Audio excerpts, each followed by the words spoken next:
Drone કેમેરાની મદદથી નવસારી એસઓજીની ટીમે ઝડપી પાડ્યું ગાંજાનું વાવેતર। વાસદાના અંતરિયાળ ઘોડમાળ ગામના ઓઝરપાડા ફળિયામાં ડ્રોન કેમેરાની મદદથી એસઓજીની ટીમે ગાંજાની ખેતી ઝડપી પાડી।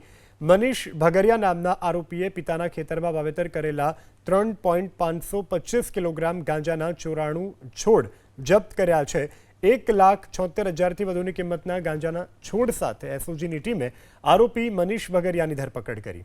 પૂછપરછમાં જયકુમાર પંડિત નામના અન્ય એક આરોપીનું પણ નામ ખુલ્યું છે, જેને વોન્ટેડ જાહેર કરી એસઓજીએ શોધખોળ હાથ ધરી। એસઓજીની આ જ ડ્રોન કાર્યવાહીથી ડુંગરાળ અને અંતરિયાળ વિસ્તારોમાં ગેરકાયદે પ્રવૃત્તિ કરનારા તત્વોમાં ફફડાટ ફેલાયો। ડ્રોન કેમેરાની મદદથી નવસારી એસઓજીની ટીમે ઝડપી પાડ્યું ગાંજાનું વાવેતર। વાસદાના અંતરિયાળ ઘોડમાળ ગામના ઓઝરપાડા ફળિયામાં ડ્રોન કેમેરાની મદદથી એસઓજીની ટીમે ગાંજાની ખેતી ઝડપી પાડી।